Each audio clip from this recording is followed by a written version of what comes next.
Telugu Desam party జాతీయ ప్రధాన కార్యదర్శి ఆంధ్రప్రదేశ్ రాష్ట్ర మంత్రివర్యులు నారా లోకేష్ జన్మదినం సందర్భంగా ప్రత్యేక కథనం.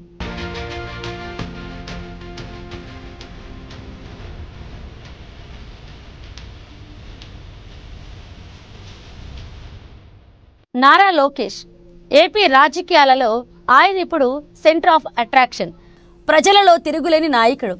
అయినా ఆయన పార్టీ విజయానికి వచ్చే సరికి ఒక కార్యకర్త మాత్రమే. ఒక కార్యకర్తలాగే పార్టీ కోసం శ్రమిస్తారు.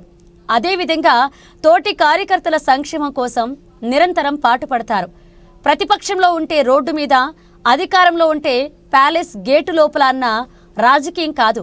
ప్రభుత్వంలో ఉంటే పరదాలు, ప్రతిపక్షంలో ఉంటే ప్రజలు అనే నాయకుడు కాదు. అధికారం లేకపోతే శవరాజకీయాలు, అధికారం ఉంటే దోపిడీ రాజకీయాలు నడిపే నేత కాదు. గెలిచినప్పుడు వచ్చే హోదా చూసుకుని రెచ్చిపోయిన వాడు కాదు.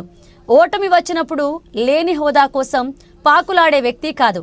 గెలిచినా ఓడినా ప్రజల మధ్య అన్నట్లుగా దూసుకు వెళుతున్నారు టీడీపీ యువనేత నారా లోకేష్.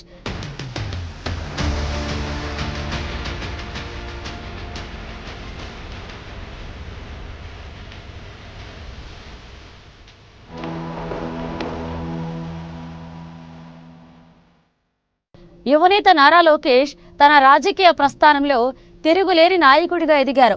తన నాయకత్వంలో యువత కోసం చేసిన ప్రత్యేక కార్యక్రమాలు, సమాజ శ్రేయస్సు కోసం చేపట్టిన సంస్కరణలతో ప్రజల మన్ననలు పొందారు.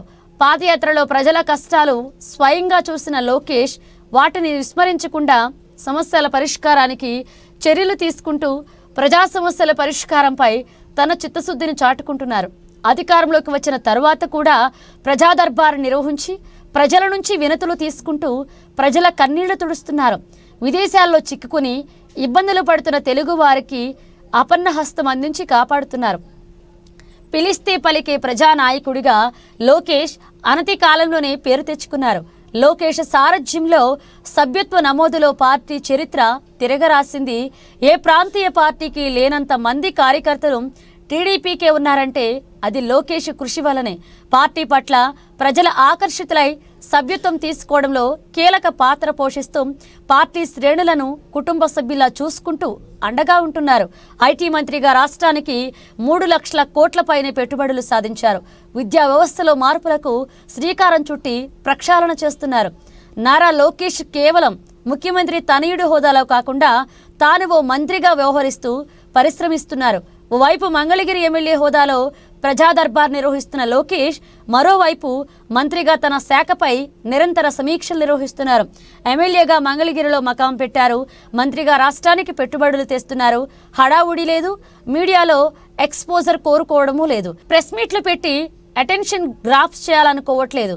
ఒకవైపు మంగళగిరి ప్రజలకు అందుబాటులో ఉంటూనే నవ్యాంధ్రకు పరిశ్రమలు తేవడం మీద ఫోకస్ పెట్టారు మంత్రి నారా లోకేష్.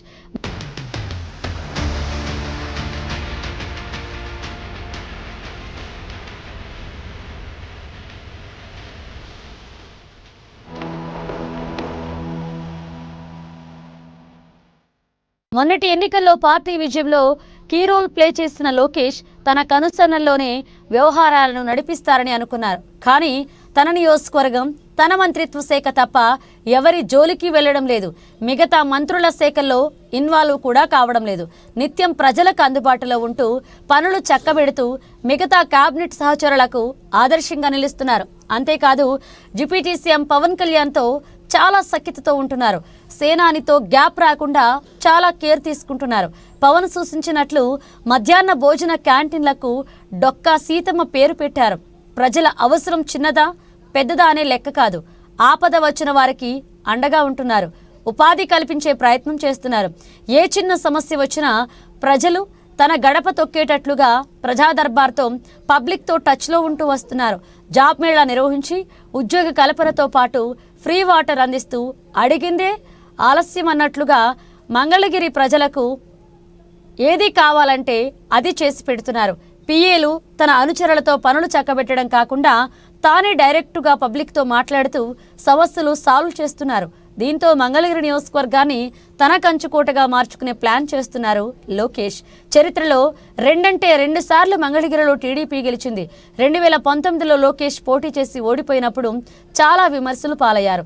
ఛాలెంజ్గా తీసుకుని మరీ పట్టుదలతో మళ్లీ అదే మంగళగిరి నుంచి పోటీ చేసి 2024 ఎన్నికల్లో గ్రాండ్ విక్టరీ కొట్టారు లోకేష్. గెలిచాం, ఈ 5 ఏళ్లు డోకా లేదని కాకుండా లోకేష్ పనితీరులో లాంగ్ టర్మ్ వ్యూహం కనిపిస్తుంది. నిత్యం అందుబాటులో ఉంటూ పబ్లిక్తో అటాచ్మెంట్ పెంచుకుంటూ జననేతగా ఎస్టాబ్లిష్ అయ్యే ప్రయత్నం చేస్తున్నారు.